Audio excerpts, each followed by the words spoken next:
안녕하세요. 반갑습니다. 주식하는 개발자 퍼플입니다. 오늘은 퍼플 분석 관점에서 기술적 분석에 대해서 알아보겠습니다.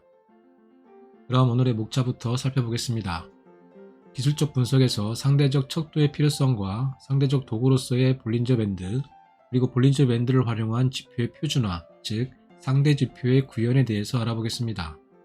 오늘은 존 볼린저의 저서 볼린저 밴드 투자 기법의 내용을 일부 발췌해서 진행해 보겠습니다.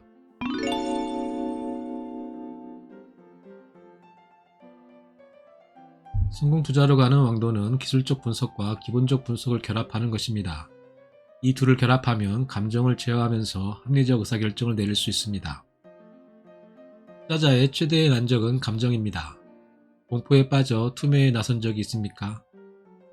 선정에서 매수해 상투를 잡은 적은 없습니까? 약세장에서 이러지도 저러지도 못하고 손이 묶여서 발만 동동 굴렀던 적은 없습니까? 또는 다음번 시장이 크게 반등할 때 기회를 못 잡을까 두려워한 적은 없습니까?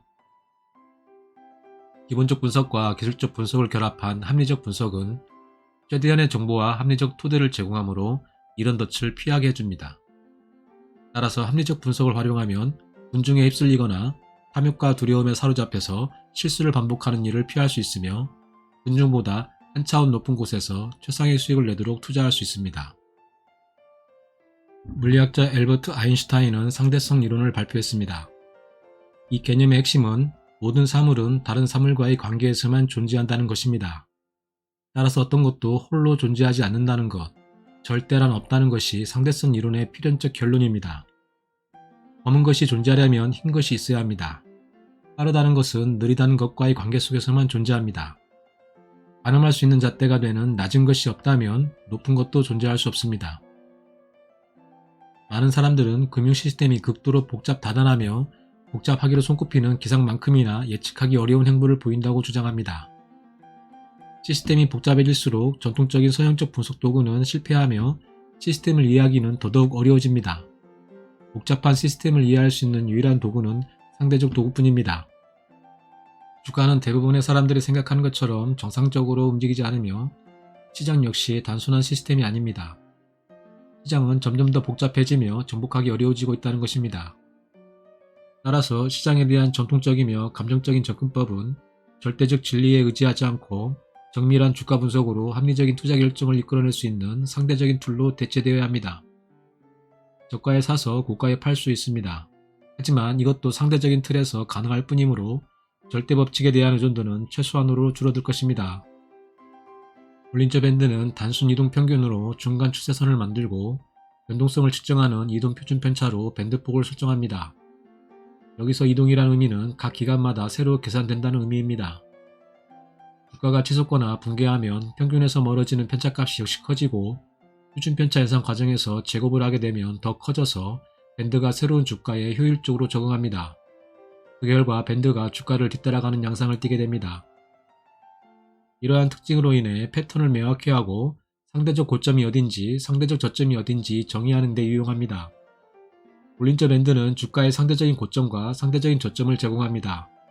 고점은 상단 밴드와 비교함으로써 규정할 수 있고 저점은 하단 밴드와 비교함으로써 규정됩니다. 즉 주가가 상단 밴드에 가까우면 주가가 높고 주가가 하단 밴드에 가까우면 주가가 낮다고 볼 수 있습니다. 주가가 절대적인 신고점이나 신저점, 즉 이전 고점보다 높은 고점 또는 이전 저점보다 낮은 저점을 기록하더라도 이것이 밴드폭 내에서 일어난다면 상대적으로는 전고점이나 전저점을 이탈하지 않았다고 봅니다. 바로 이에 따라 합리적인 투자 의사결정을 내릴 수 있는 것입니다. 볼린저 밴드에서 직접 도출할 수 있는 지표는 %B가 있습니다. %B는 볼린저 밴드상에서 주가가 어디쯤 있는지 보여주는 지표로 주가와 지표를 연계해 트레이딩 시스템을 구축하는 핵심 수단이 되며 지표의 표준화를 위해 응용되는 지표이기도 합니다.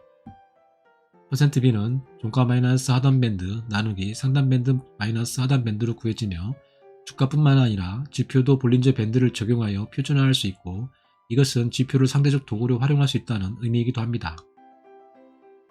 퍼플 지표는 주가의 볼린저 밴드를 구해 %B를 구하고 MFI의 볼린저 밴드를 통해 %M을 구해서 표준화를 시도합니다. 여기서 %M은 MFI 볼린저 밴드의 %B를 의미합니다. 이 두 값을 기초 데이터로 지수이동 평균을 구하고 지수이동 평균의 MACD 연산을 통해 산출합니다. 더 자세한 내용은 다음 시간에 알아보도록 하겠습니다. 이상 퍼플 트레이딩에서 퍼플 분석의 3대 분석 중 하나인 기술 분석의 상대적 척도에 대해 알아보았습니다. 더 나은 콘텐츠 제작에 여러분의 구독과 좋아요는 큰 힘이 됩니다. 영상 끝까지 시청해주신 여러분께 다시 한번 감사드립니다.